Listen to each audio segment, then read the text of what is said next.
왜 의심하였느냐는 제목으로 말씀을 증거하겠습니다. 지난 10월 27일에 전남 완도군 송지면 길향산 인근 해상에서 70대 부부가 문어 통발 조업을 하다가 이 부인이 미끄러져 가지고 그냥 바다에 빠져버렸습니다. 그래서 남편이 이제 배 엔진을 끄고 부인을 이제 손을 내면서 손을 잡고 있었습니다. 부인의 사고를 끌어올리려고 하는데 이게 이제 역부족인 것입니다. 왜냐하면 빠지는 순간에 물에 한번 들어갔다 나오면서 물이 그냥 먹어버렸기 때문에 그렇습니다. 이 사람이 먹은 게 아니고 옷이 먹어버린 겁니다. 여러분 수산시장 같은 데 가보면 이 멜빵하고 그 다음에 우비 갑바처럼 고무로 된 옷 그런 거 전혀 안 보신 것처럼 그게 이제 10월에 요즘 모내기 할 때도 이제 그런 걸 입고 하는데 이 물이 쑥 들어가고 차버린 거예요. 그래 이제 끌어올리려고 하는데 안 되는 겁니다. 너무 무거워서. 그래서 이제 막 어떻든 용을 쓰고 힘을 쓰고 이제 했는데 안 되는. 그래서 꽉 잡고 있었는데 어떻게 이젠 한 5분 정도 지났는데 급격하게 체력이 확 떨어지는 것입니다. 이건 놓을 수도 없고 안 놓을 수도 없고 이거 지금. 이러다가 이제 너도 죽고 나도 죽고 하는 거예요. 속으로는 이제 나와버릴까 이제 이러고 있을 텐데, 해경이 딱 마침 지나간 해경이 있었습니다. 그러니까 살자는 이래 사는 거예요, 이게. 딱 해경이 순찰 중에 해가 딱 보니까 바다 가운데 있는데 시동이 딱 꺼져 있는 거예요. 이거 뭐가 심상치 않다. 그래서 이제 갔더니 막 그들이 손을 흔들면서 살려달라고. 그래서 해경이 가서 이제 그들을 건져 올렸습니다.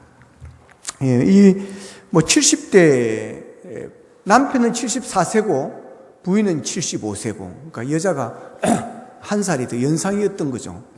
대부분 한 살 연상이 잘 사는 것 같더라고 보니까 자녀들이 다 잘 되고 우리 아버지 어머니가 이제 한 살 많으신. 자, 그래서 이제 병원으로 이제 해경이 급히 옮겼습니다. 옮겼는데 이제 몸의 건강에는 별다른 이상이 없다고 이제 진단이 나왔습니다. 정말 이 부인은 남편이 완전히 생명의 연인이죠. 이 남편이 없었다고 한다면, 남편이 붙들어 주지 않았다고 한다면, 아마 바닷물에 휩쓸려 내려갔을 것입니다. 그렇지만 이 남편도 이 부인을 끌어올릴 수는 없었습니다. 구조를 할 수가 없었죠. 마침 지나가던 해경을 만났기 때문에 이 부인은 살아나게 되었습니다. 그렇습니다. 위기에 당해도 바다에 빠져도 붙잡아주는 손이 있을 때 또한 도와와서 그들을 구조에 올려줄 수 있는 해경을 만났을 때 그때는 살 수가 있습니다. 그러나 그것을 만나지 못할 때는 스스로 힘으로는 살아날 수가 없는 그런 상황이 되어지는 거죠. 자, 오늘 본문에도 보면 이 풍랑을 만나가지고 이제 죽을 지경에 놓인 그런 제자들이 있습니다. 그때 이제 예수님이 구조하기 위해서 무리를 끌어서 가서 이제 그들을 구조해주는 그런 이야기입니다. 그러니까 풍랑을 만난 제자들에게 예수님은 바다의 해경이셨던 거죠. 순찰하다가 만난 해경이 아니라 예수님은 풍랑을 만난 제자들이 아시고 그들이 얼마나 고생하실 것인가를 아시고 구조하러 달려오신 하늘의 해경이셨습니다. 자, 본문 24절에 보면 자, 본문 24절을 같이 한번 읽어보겠습니다. 시작. 배가 이미 육지에서 술이나 떠나서 바람이 거스름으로 물결로 말미암아 고난을 당하더라. 자, 술이나 떠났다는 거죠. 술이나 떠나. 그러니까 너무 멀리 와버렸다는 것입니다. 풍랑을 만난 지점이 너무 멀리 와버렸습니다. 그러니까 이게 이제 어떻게 할 수가 없는 겁니다. 가다가 좀 했으면 헤엄을 쳐가든지 뭔가 돌아갈 방도라 내지만 이것은 완전히 오도 가도 못하는 누구에게 소리를 들려도 쳐도 들리지 않는 이제 그런 상황이 되어버렸다라고 하는 것입니다. 자, 그런 곳에서 너무 큰 풍랑을 만나버렸습니다. 그래서 그 고난을 당하였다고 이제 성경 그렇게 기록을 하고 있습니다. 이 예수님의 제자들 중에는 어부들 출신이 많습니다. 바다에 익숙한 자들이 이 제자들 중에 많이 있습니다. 이들이 어부 생활하면서 여러 가지 풍랑을 만나봤을 것입니다. 그들 중에는 바다에서 잔뼈를 부린 전문가들도 있지만 그러나 지금 만난 풍랑에는 그들이 할 수 있는 것이 아무것도 없었다라고 하는 것입니다. 그래서 거센 바람의 거슬림으로 그 물결에 이들이 고난을 당하였다고 이렇게 말씀하고 있습니다. 그러니까 지금의 풍랑은 이 제자들이 감당하기 어려운 그런 풍랑, 정말 만나보도 보지 못했던 그런 풍랑, 그런 것을 이들이 만났다라고 하는 것입니다. 여러분, 우리가 살아가는 세상이 바로 이런 곳입니다. 예상치 못한 풍랑을 만나는 곳이 여러분 우리가 살아가는 이 세상입니다. 그래서 내 힘으로 도저히 감당할 수 없는 예상치 못했던 그런 어려운 일로 말미암아 우리가 고난을 당하는 그런 일들이 많이 있습니다. 지금 제자들은 왜 배를 타고 그곳으로 가고 있는 중이었습니까? 예수님께서 재촉하사 그랬습니다. 빨리 가라고, 빨리 건너편으로 건너가라고. 그렇게 예수님께서 가라고 하셔서 가고 있는 것입니다. 말씀에 순종하게 가고 있는 것입니다. 그런데 풍랑을 만나 고난을 당하고 있다라고 하는 것입니다. 여러분, 이게 우리를 당황하게 합니다. 이게 우리의 믿음을, 신앙을 흔들리게 하는 것입니다. 하나님께서 하라고 하는데 대로 최선을 다했는데 왜 이런 일이 있을까? 왜 이런 일을 겪을까 하며 단식하는 일이 생긴다라고 하는 거죠. 그러면서 하나님께서 나를 버리셨나라는 그런 생각을 할 때가 있습니다. 그러나 여러분, 하나님은 우리가 풍랑을 만나 고난당할 때 그냥 내버려 두시는 하나님이 아니심을 믿으시기를 바랍니다. 우리가 알아야 할 것은 하나님의 생각은 우리의 생각과 같지 않다라고 하는 것입니다. 그렇기 때문에 나의 생각을 하나님의 생각으로 계속해서 맞추려고 하면 안 되는 것입니다. 그러면 흔들립니다. 그러면 좌절합니다. 우리는 가끔 우리의 생각으로 하나님을 향해서 그래서 항변합니다. 하나님, 내가 뭘 잘못했습니까? 내가 무슨 죄를 지었습니까? 왜 내게 이런 일이 있습니까? 라고 원망하고 항변하지만 하나님의 생각과 우리의 생각은 다릅니다. 이사야서 55장 8절 9절에 보면 이는 내 생각이 너희 생각과 다르며 내 길은 너희의 길과 다름이니라. 여호와의 말씀이니라. 이는 하늘이 땅보다 높음같이 내 길은 너희의 길보다 높으며 내 생각은 너희의 생각보다 높음이니라 라고 말씀을 하십니다. 여러분, 하나님은 하나님의 뜻을 이루어 가십니다. 우리가 기도할 때 우리의 뜻을 구한데도 하나님은 하나님의 뜻을 이루어 가시는 분이십니다. 예수님은 제자들을 먼저 보내시고 산에 혼자 머물며 기도하셨지만 고난당하는 제자들의 상황을 다 아셨습니다. 얼마나 위태롭게 여기셨으면 여러분 밤 사경에 무리를 그려서 얻겠습니까? 이 사경이라는 시간은 로마식의 시간 계산 방법입니다. 시간 구분 방법입니다. 우리로 하면 새벽 3시에서 6시 그때를 말합니다. 새벽에 아침 일찍에 누가 전화를 오면 당황합니다. 특히 형제들이 전화 오면 되게 당황합니다. 왜냐하면 양쪽 집안에 80대 노인들이 있기 때문에 아침에 일찍 아니면 새벽에 전화를 하면 되게 놀랍니다. 위급한 상황이 아닌가 이런 생각을 딱 직감하게 되어지는 거죠. 예수님께서 새벽 3시, 6시 그 사경에 여러분 걸어오셨다는 것은 그만큼 위태로우셨고 급하셨다라고 하는 것입니다. 자, 예수님께서 물에 걸어오시니까 풍랑을 싸우면서 고난을 겪는 제자들이 더 놀랍니다. 지금 풍랑으로 해서 급에 질려가지고 이제 어찌 방법이 없고 그냥 이렇게 끝나는가 보다라고 두려워하고 있는 이때에 누군가가 물위를 그래서 오고 있는 것입니다. 그러니까 이들이 더 놀라는 것입니다. 그래서 소리를 막 지릅니다. 귀신이다, 유령이다 그런 거예요. 유령. 물귀신이다 소리 지른 거죠. 여러분, 사람이 무서우면 소리를 지릅니다. 위급하면 소리를 지릅니다. 너무 고통스러워도 소리를 지릅니다. 쟤들이 얼마나 놀랐겠습니까? 그래서 막 소리를 쳤습니다. 엎친 데 덮친 격이죠. 자, 지금 제자들은 풍랑을 만나 두려워하고 있습니다. 거기다 유령까지 만났으니 이들은 더 공포에 질린 것입니다. 자, 그때 예수님께서 다가오셔서 하시는 말씀입니다. 본문 27절에 보면 안심하라, 나니 두려워하지 말라. 안심하라, 나니 두려워하지 말라. 따라합시다. 안심하라, 나니 두려워하지 말라. 할렐루야. 여러분, 지금 풍랑 맞는 제자들에게 예수님께서 하신 말씀은 먼저 안심을 하게 만들었습니다. 안심을. 그리고 두려워하지 말라고 하십니다. 여러분, 예수님께서 제자들에게 하신 이 말씀을 지금 우리에게 똑같이 말씀하고 계심을 믿으시기를 바랍니다. 안심하라. 내니 두려워하지 말라. 여러분, 주님은 우리에게 안심하라고 하십니다. 여러분, 풍랑을 만났습니까? 위기를 당하셨습니까? 고난 중에 있습니까? 안심하십시오. 주님이 여러분을 사랑하십니다. 주님이 여러분에게 찾아오십니다. 우리는 이 세상을 살면서 범사에 주님을 만날 때 안심할 수가 있습니다. 주님을 바라볼 때 평안할 수가 있습니다. 풍랑은 여전해도 주님이 계심을 확신하면 여러분 평안합니다. 예수님은 풍랑은 생각하지 말고 두려워하지 말라고 말씀을 하십니다. 풍랑은 아직도 여전합니다. 풍랑 속에서 예수님께서 하신 두려워하지 말라는 말씀은 풍랑이 멎었거나 풍랑이 없으니 두려워하지 말라는 것이 아니었습니다. 여전히 풍랑 중에 있었음에도 불구하고 나니 두려워하지 말라. 안심하라고 말씀하십니다. 홍해 앞에서 이스라엘 백성들이 오도가지 못하는 상황이 되었습니다. 앞에는 홍해고 뒤에는 애국의 군사들이 달려오고 있습니다. 그때 이스라엘 백성들은 원망하고 불평합니다. 그때 모세는 백성을 향해서 이렇게 말합니다. 출애굽기 14장 13절에 보면 너희는 두려워하지 말고 가만히 서서 여호와께서 오늘 너희를 위하여 행하시는 구원을 보라 그럽니다. 두려워하지 말라고 하는 것입니다. 여기 하나님의 뜻이 있다고 하는 것입니다. 하나님께서 버려두지 않을 것이라고 하는 것입니다. 하나님께서 가라고 하셨으니 하나님께서 책임져 줄 것이라고 하는 것입니다. 그러니 두려워하지 말고 가만히 있어서 여호와께서 오늘 너희를 위하여 행하시는 역사를 보라, 구원을 보라, 기적을 보라고 소리치고 있습니다.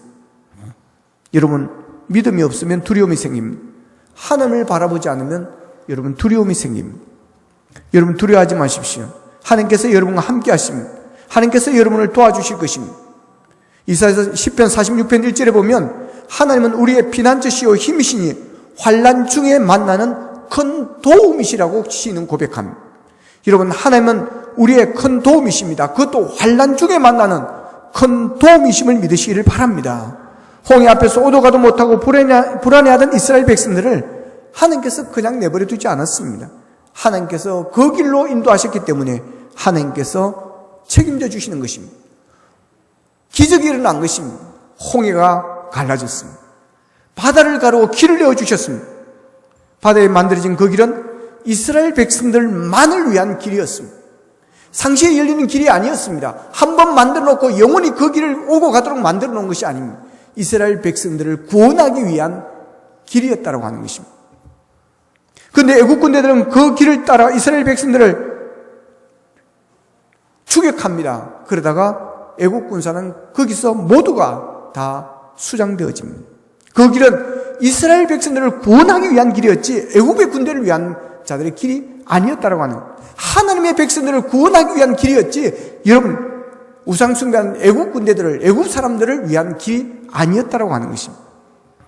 여러분, 하나님의 위기에 처한 하나님의 백성들을 그냥 두지 않습니다. 바다에 길을 만들어서라도 피하게 만드십니다. 예수님께서 무리를 걸어 오셔서라도 풍랑을 만나 고난당하는 제자들을 여러분 살려주셨습니다.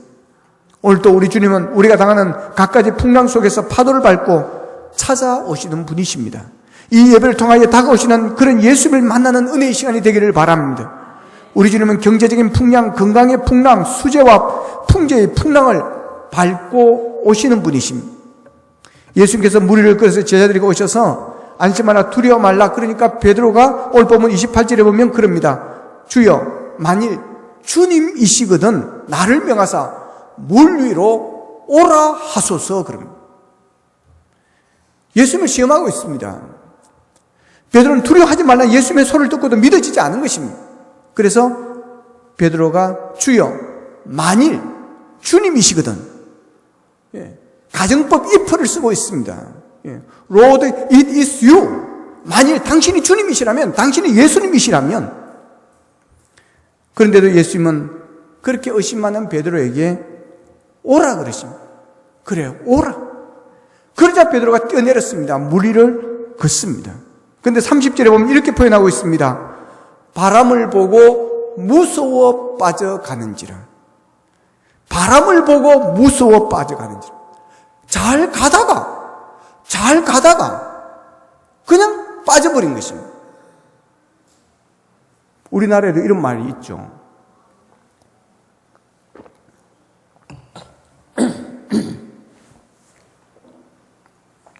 제 고향을 가려고 하면 길이 두 가지가 있습니다. 섬이지만 길은 두 군데입니다. 하나는 하동을 통해서 남해대교를 건너갑니다. 또 하나는 삼천포를 지나갑니다. 삼천포와 남해를 연결하는 다리를 놓았습니다. 섬을 이렇게 이어서 연결했다 가지고 연육교라고도 부릅니다. 창선 삼천포 대교라고도 부릅니다. 자, 삼천포에 대한 유명한 말이 있습니다. 잘 가다가 삼천포로 빠진다. 삼천포 사람들 별로 안 좋아하는 말입니다. 부산에서 이제 광주로 간다고 쫙 내려가다가 옛날에는 이제 길이 고속도로가 막 그렇게 좋지를 않아. 그래 가다가 이제 길이 이제 이 사람이 뭐 잘못 들어버린 거죠. 그래 진주 지나가다 그냥 사천으로가 삼천포로 싹 빠져버린. 그래가지고 잔치에 늦어버리는. 그래가지고 잘 가다 삼천포로 빠져가 그래 됐다고 뭐 그런 말이 생겼어. 여러분 잘 가다가 이상한 데로 빠지면 잘 가다 삼천포로 빠졌다 그랬습니다. 여러분 끝까지 잘 가시기를 축복합니다. 믿음의 길 끝까지 잘 가십시오. 절대로 삼천포로 이상한 데로 빠지지 마시기를 바랍니다. 지금 베드로가 그런 사람, 잘 가다가 물속으로 빠져버렸다는 것입니다. 왜 그렇게 되었느냐? 오늘 성경은 바람을 보고. 무슨 말입니까? 바람을 보면 안 되는데 바람을 보았다는 거죠. 바람을 보았다는 거죠. 이 바람은 안 좋은 겁니다, 여러분. 베드로가 바라야 할 게 무엇이었습니까? 예수님이었습니다. 할렐루야. 예수님이 오라 하시니까 아멘하고 뛰어내렸으면 그냥 아멘하고 끝까지 가야 되는 겁니다, 여러분. 어떻든 바다를 걸어갔잖아요. 오라 하니까 가니까 만일 당신이 주님이시라면 if you 당신이 정말 하나님이라면 걸어오라 하세요. 오라 아멘 뛰어내렸지 않습니까? 그러면 시작했으면 가야죠. 왜 가다가 눈을 돌립니까, 여러분? 여러분 성경 말합니다. 좌로나 우로나 치우치지 말라. 할렐루야. 이게 베드로의 실수였습니다. 베드로가 예수님을 바라보고 갈 때는 문제가 없었는데 예수님께 눈을 떼고 바람을 보았습니다. 물결을 보았습니다. 파도를 보았습니다. 두려움이 온 것입니다. 그 파도, 그 바람, 그 물결은 자기의 힘으로 감당할 수 없는 물결이었기 때문에 그렇습니다. 왜냐하면 지금까지 그동안 몇 시간 동안 이것 때문에 자기는 고통을 겪었기 때문에 그렇습니다. 여러분, 왜 우리가 절망의 바다에 빠지고 낙심의 바다에 빠지고 고난의 바다에 빠져서 헤어나오지 못하는 것입니까? 왜 항상 염려하고 두려워하며 우리가 사는 것입니까? 문제는 시선입니다. 고난이 크기도 하고 시련이 크기도 하고 문제가 크기도 하지만 더 중요한 것은 시선이 잘못되어 있기 때문에 그렇습니다. 여러분, 시선이 아주 중요합니다. 양구에서 화살을 쏠 때 여러분 관역을 향해서 쏴야 되는 겁니다. 관역을 잘 봐야 됩니다. 아주 집중해서 관역을 정확하게 잘 봐야 되는 것입니다. 조그만 방향이 틀어져도 여러분 다른 데로 날아갑니다. 그런데 전에 양궁 시합 하는데 백발백중 잘 맞았는데 다른 데 가서 다른 옆에 사람 걸 맞춰버린 것입니다. 여러분, 이 실격입니다, 여러분. 자기 걸 안 봤다라고 하는 거죠. 남의 걸 보고 쏘한 게 이게 맞기는 기가 막히게 맞았는데 여러분, 이건 헛된 것이 되어버리는 것입니다. 잘 봐야 됩니다. 그래서 시선이 중요한 것입니다. 보는 게 중요한 것입니다. 여러분, 풍랑을 만났을 때 여러분의 시선을 주님께 두시기를 바랍니다. 바람을 보면 안 됩니다. 풍랑이는 바다일지라도 예수님을 바라보면 바다 위를 걸을 수 있는 기적의 역사가 일어납니다. 그러나 잘 걷다가 시선이 예수님을 벗어나 바람을 보게 되면 여러분, 수렁에 빠지게 되어지는 것입니다. 수렁에 빠지는 이유가 바로 거기에 있습니다. 여러분, 신앙생활을 잘 하다가 이런 분들이 많이 있습니다. 잘 가다가 세례도 받고 집사도 되고 가다가 빠져버리는, 가다가 이상한 데로 가버리는 것입니다. 돈을 바라보고 출세를 바라보고 사람을 바라보고 쾌락을 보고 세상 즐거움을 바라보는 그러다가 그냥 그쪽으로 빠져버리는 거예요. 여러분, 시선의 문제입니다. 어떤 일이 있어도 주님께 눈을 떼지 마시기를 축복합니다. 여러분, 인생의 풍랑을 만날 때 꼭 예수님의 시선을 두십시오. 주님만 바라봐야 됩니다. 사진 하나 보겠습니다.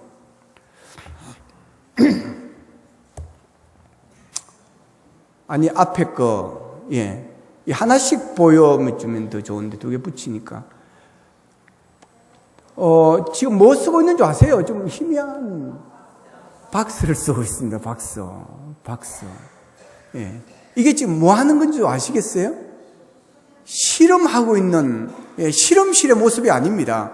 학기말고사, 지금, 인도에는 모 대학에서 지금 학기말고사 시험 치는 겁니다. 왜 쓴 줄 아시겠죠? 눈 돌리지 말라고 하는 것입니다, 여러분. 뭐 중고등학생은 모르는데 대학생들에게 저러기는 좀 그렇다는 생각이 듭니다. 뭐 저희들이 중고등학교 다닐 때는 뭘로 왔어요? 옆에 뭐 나왔습니까? 가방 올려! 이러면 딱 가방 올려. 눈 돌리지 말라고 하는 것입니다. 눈 돌리지. 원천 봉쇄를 하는 거죠. 큰일 못하게. 여러분, 예수님은 우리에게 이 상자가 필요하지 않을까라는 생각을 해봅니다. 베드로가 만약에 이 상자를 썼더라면 오직 예수만 바라보고 오직 주님만 보고 걸어갔다고 한다면 바다에 빠지는 일은 없었을 것입니다. 그래서 이 사진을 보면 베드로가 박스를 썼으면 얼마나 좋았을까 하는 생각을 합니다. 여러분, 우리가 주님만 바라볼 수만 있다면, 우리가 한눈 팔지 않고 주님과 함께 할 수만 있다면 종이 상자라도 써야 되지 않을까요? 종이 상자를 쓰고 주님만 바라보고 천국 갈 수만 있다면 여러분, 이 종이 상자라도 우리가 써야 되는 것입니다.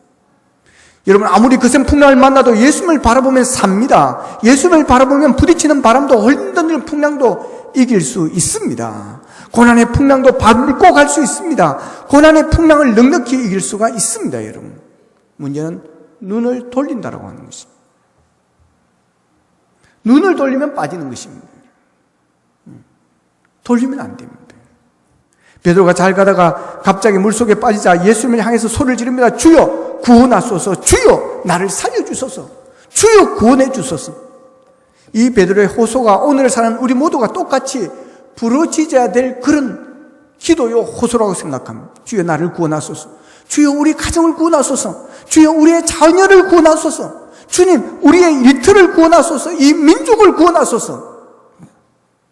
여러분, 한눈 팔다가 어려움을 당하고 불순종하다가 고난을 당하다 할지라도 그때 우리는 주님께 손 내밀어야 됩니다. 부러지져야 됩니다. 지금 여러분, 이 베드로의 상황을 한번 생각해 보십시오. 체면 다 구겨버렸어. 수제장. 이 베드로의 기질은 좀 이렇게 어시되는, 좀 나서는 그런 기질이 있습니다. 영웅 심리가 약간 있는 그런, 그러니까 이것을 예수님은 잘 사용한 거죠. 좋은 쪽으로 이걸 잘 이끌어 주었습니다. 몇 번 실패했지만 이걸 잘 살려주어서 세계 선교를 이루는 일에 주님이 부활하시고 하늘나라 가시고 난 후에 이런 베드로의 성품을 잘 쓰셔서 끝까지 베드로를 수제자로, 그리고 베드로를 통해서 교회를 세우는 이 일을 하셨습니다.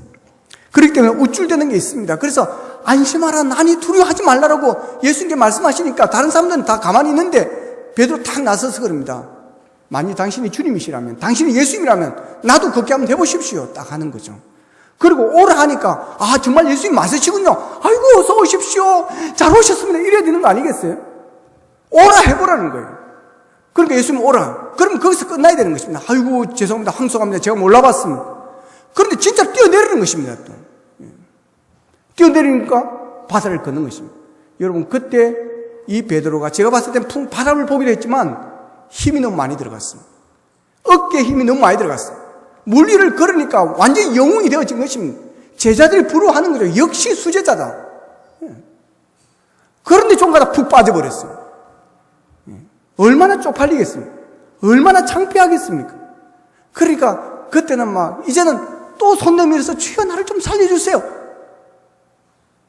체면 구기는 것입니다. 그래, 내 혼자 힘으로 수용하며 살아나리라. 내 어부다. 그러고 할 수도 있는데 베드로는 그러지 않았습니다. 체면 다 내려놓았습니다. 다 내려놓았습니다. 주여 살려주소서. 주님요 이 손을 붙잡아 주소서. 여러분, 주님 앞에 나올 때는 체면도 내려놓아야 됩니다. 그러니까 체면이 너무 없는 사람도 별로 안 좋습니다. 너무 뻔뻔하죠, 체면 없는 사람. 좀 이렇게 체면도 좀 차리고 해야 되는데, 이 체면이 없는, 근데 또 체면이 너무 또 많아도 이게 인간미가 없습니다. 일반적으로. 저도 체면이 좀 많은 편입니다. 어려서부터 좀 이 율법적이고, 뭐 또 교회라는 어떤 이런, 신앙이라는 안에 앉아서 이게 막, 예수 믿는 사람 그러면 안 된다, 뭐 착해야 된다, 인사 잘해야 된다, 막 이런 게 이 착한 프레임 이게 갇혀가지고 되게 조심을 하는, 여러 분야에서 되게 조심을 하는, 우리 동네에 내가 좋아하는 여학생이 있었지만 막 교회 다니는 애가 뭐 착한 애가 막 이래가지고 사랑한다고 고백도 못 해보고 편지도 못 보내보고, 그래서 되게 조심을 하는 그런 습관이 들었습니다. 썩 좋은 것은 아니다는 생각을 해볼 때가 있습니다. 근데 여러분, 우리가 살면서 체면을 생각할 때가 있지만 주님 앞에서는 체면이 있으면 안 됩니다. 하나님 앞에서는 체면이 있으면 안 됩니다. 그래서 마태복음 18장 3절에서 예수님께서 이렇게 말씀하십니다. 이르시되 진실로 너희에게 이르노니 너희가 돌이켜 어린아이와 같이 되지 아니하면 결단코 어디에 들어가지 못하리라? 천국에 들어가지 못하리라. 여러분, 천국에 들어가려고 하면 하나님 앞에서는 여러분 어린아이가 되어야 된다고 하는 것입니다. 체면 생각하지 말라고 하는 것입니다. 여러분, 아이들은 체면이 있을까요? 없을까요? 없습니다, 여러분. 어린아이들 조그마한 4살, 5살 먹는 애들이 무슨 체면이 있겠어요? 체면은 없습니다. 왜냐하면 철이 없기 때문에 그렇습니다. 그 애들 부모 생각 안 합니다, 여러분. 유치원 다니는 아이가 우리 부모님 나 때문에 얼마나 고생 많으실까? 진자리 맞은 자리에 가라니시며 지금도 막 고생하시고 나 때문에 직장 가시고 스트레스 받으시고 그래도 돈 벌 거라고 엄마 생각하면 목이 메입니다. 여러분, 그러면 그 유치원 애가 아닙니다, 여러분. 아이들은 부모 생각하지 않습니다. 체면 없습니다. 제가 아이들을 키울 때 가장 조심할 때가 언제인 줄 아십니까? 장난감 가게 있을 때. 호주머니에 돈이 없습니다. 그런데 얘는 거기서 주저앉아버리는 것입니다. 부모 생각 안 하는 것입니다. 때로는 또 어린이날이 되어가지고 백화점에 장난기계에 갑니다. 가는 거예요. 가면 또 전쟁이 붙습니다. 저 애들이요, 비싼 거는 귀신같이 압니다, 여러분. 비싼데 아니어도 싸고 좋은 게 있습니다. 그쪽으로 시선을 싹 돌립니다. 고생합니다, 여러분. 아이들은 생각하지 않습니다. 장난감 비싼 거는 진짜 비쌉니다, 여러분. 그런데 이것을 마르고 닳도록 쓸 수 있다는 문제인데 이거 샀으면 그 다음 안 씁니다. 제가 딱 알거든요. 해봤거든요. 그러니까 몇십만 원을 주고 사줄 수가 없는 것입니다. 그리고 내 호주머니가 그 정도도 안 됩니다. 차라리 그 돈 가지고 다른 걸 해야지. 그래서 어떻든 싸고 좋은 거 사주려고 막 온갖 아이들은 부모 생각 안 합니다, 여러분. 체면 없습니다. 여러분, 그래서 예수님은 어린아이와 같이 하나님 앞에서는, 주님 앞에서는 체면을 다 내려놓으라는 것입니다. 아프면 하나님 아파요. 없으면 주님 없어요. 힘들면 주님 힘들어요. 도와주십시오. 하나님, 나 한번 봐주십시오. 나에게도 하나님 이런 복을 한번 주십시오. 라고 체면 내려놓고 손 내밀라고 하는 것입니다. 자, 보십시오. 물에 빠졌을 때 살려달고 구원하시니까 오늘 보면 31절에 보면 예수님이 어떻게 했습니까? 즉시 손을 내밀어 그를 붙잡았다 그랬어요. 야, 이놈아, 걸어왔으면 끝까지 걸어와야지. 응? 그래, 쓴맛 좀 봐라. 좀 물에 좀 들어가가지고 헤매다. 그러지 않습니다. 즉시 손을 내밀어 살렸다는 거죠. 그리고 나서 교육을 합니다. 여러분, 살리는 것이 우선이라고 하는 것입니다. 붙잡아 주는 것이 우선이라고 하는 것입니다. 즉시 붙잡아 주셨습니다. 그리고 믿음이 없다고 네가 왜 의심하느냐? 너의 문제는 의심하는 문제였다. 이 베드로가 물에 빠져 들어간 이유는 두 가지였습니다. 하나는 주님을 바라보지 않고 눈을 돌렸다라는 것이고 바람을 보았고 바다를 보았다는 것이고 또 하나는 그가 믿음이 없었다라고 하는 거예요. 의심하였다라고 하는 거예요. 의심, 확신이 없었다라고 하는 거예요. 여러분, 신앙생활을 예수만 바라보고 하시길 바랍니다. 신앙생활 하다 보면, 살다 보면 흔들리는 것이 많습니다. 바람이 만드는 물결, 파도 같은 것을 보고 바람 타지 말고 의심하지 말고 주님만 바라보고 믿고 나가기를 바랍니다. 주님께 맡기고 바람과 파도를 가르고 가십시오. 여러분, 주님께 맡기고 파도 풍랑을 우리의 발로 밟고 가셔야 됩니다. 예수님에게서 눈을 떼면 빠집니다. 잠깁니다. 예수님이 아닌 것 때문에 바람 타지 마십시오. 주님의 사랑의 주님, 능력의 주님에 대해 의심되기 시작하면 빠집니다, 여러분. 그러나 연약한 우리는 어리숙게도 바보처럼 바람을 보고 바람을 탈 수 있습니다. 의심하여 믿음이 떨어지고 고난의 수렁에 빠질 수가 있습니다. 바람이 불고 풍랑이 일어도 예수님만 바라보고 의심하지 마시고 주님만 바라보고 바람을 가르며 살고 물결치는 파도를 밟고 나아가는 우리가 되기를 원합니다. 믿음으로 주님께 손 내미시고 체면을 내려놓고 주님의 손을 붙잡고 주님께 살려달라고 소리를 치르며 주님 내신 미시는 그 손을 붙잡고 바람을 가르고 또한 파도를 밟고 사는 믿음의 승리자가 되시기를 주님의 이름으로 축원합니다. 기도하겠습니다. 말씀 붙들고 함께 기도하기를 원합니다. 하나님, 온전히 주만 바라보기를 원합니다. 인생의 바다에 우리가 빠져 허우적거릴 때가 있습니다. 주님요, 손 내미시고 손 내미시는 주님의 손을 붙잡기를 원합니다. 하나님, 우리의 시선이 예수님을 떠나 다른 것을 볼 때가 있습니다. 그래서 흔들렸고, 그래서 물에 빠질 때가 있었고, 시험 들을 때가 있었고, 낙심할 때가 있었고, 깊은 절망과 수렁에 빠질 때가 있었습니다. 하나님, 이제는 온전히 주님께 우리의 시선을 고정하기를 원합니다. 하나님, 옆을 보지 않도록, 좌우로 돌리지 않도록 하나님, 믿음의 박수를 쓰기를 원합니다. 그래 온전히 주만 바라보게 하여 주시고 주님의 손을 붙잡게 하시고 이제는 의심하지 말게 하여 주시고 바다 위를 걸었으니 끝까지 걸어갈 수 있도록 기적의 인생을 끝까지 달려갈 수 있도록 주님 믿음을 다하여 주시옵소서. 다 같이 기도드리겠습니다. 아버지 하나님, 은혜를 감사합니다. 하나님 아버지, 하나님 아버지, 또 우리를 찾아오신 주는 위기에 처했을 때 우리를 버리시지 않아요.